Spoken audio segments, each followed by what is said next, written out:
My first question is going to be, what was kind of the motivating factor to starting the ecologies game? It's such a unique game. And the best way to describe it to people is solitaire, but with a biology twist, which is really, really nice and, very easy for people to learn. I'm curious what kind of drove you to create this game. Yeah, so I'm a biology teacher, and in the classroom, we often cut out small pieces of paper with plants and animals on them and have students glue them to a poster and draw arrows to where the energy is flowing through the food web. And it's a cool activity, and kids work in groups, but, it's only mildly interesting to them. And I have always loved games, board games, card games, as well as vintage art. And so when I was thinking about maybe making a fun game for the classroom, I thought, what if I use some, cool vintage public domain art and kind of turn this into a game, so where students get motivated to compete against each other and figure out the rules and all that stuff. So it started off as a game that I made that I could bring into the classroom and have groups of students work together as an activity to teach and learn, because as teachers these days we are competing with all kinds of apps, as well as board games, card games, all the kind of entertainment that happens these days. And if we just have, like a lecture, it doesn't really do well competing with that. So anyway, it was a big hit, and many of the students wanted to know how they could get a copy. And I had friends and family and people who would try it who would get really excited and say that they wanted one too. So that's kind of how it started, and I eventually ended up making it available to the public. That's amazing. Playing the game myself, I can say that it's very educational, but in a sneaky sort of way. You don't sit there and you're like, oh, I'm going to learn something, but it's more just very engaging and very interesting. I'm curious how you came up with, obviously you talked about creating these food webs out of paper with arrows and stuff. I'm curious how you came up with the actual gameplay of, having certain goals that you have to fulfill to create a full ecosystem and an ecology and a biome. And I'm curious, how that worked and how was the process of, getting the artwork on the cards and everything like that. What was that like? Yeah, so I sat down and thought about what are some of the main biomes that I could use in the game, and it's something that there's not really like a definitive list of biomes. There's a lot of overlap, the definitions change, but there's a general sense of what the main ones are. How could I boil down maybe the most common 7 biomes? And I started thinking, how do I reward students for trying to make them healthy? Because I want them to know the difference between a healthy and an unhealthy food web.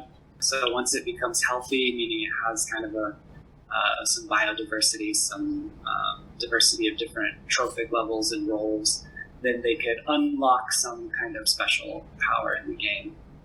And then in the art, what I do is I take different public art and kind of digitally cut it all up and remaster it and color it and kind of make like a digital collage. So a lot of the borders or texts or things like that might come from a map from the 1600s.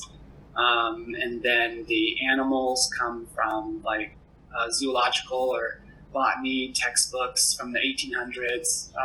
And then just sort of weave it together. And I wanted to make something that looks like it maybe came from the late 19th century. Yeah, no, it is a wonderful game. Bring back all that old artwork and make it still relevant and fun. And in my opinion, just absolutely gorgeous. Sometimes I just get distracted by the artwork on the cards. I'm curious as far as, did you think it would ever have more of a broader impact in science communication? I just know for me, I study science communication, and one of your games, is an example of how science communication is creative and unique and fun, especially for kids or just people who want to learn. And I'm curious if you ever thought of, it in that way in a bigger context than just, the classroom.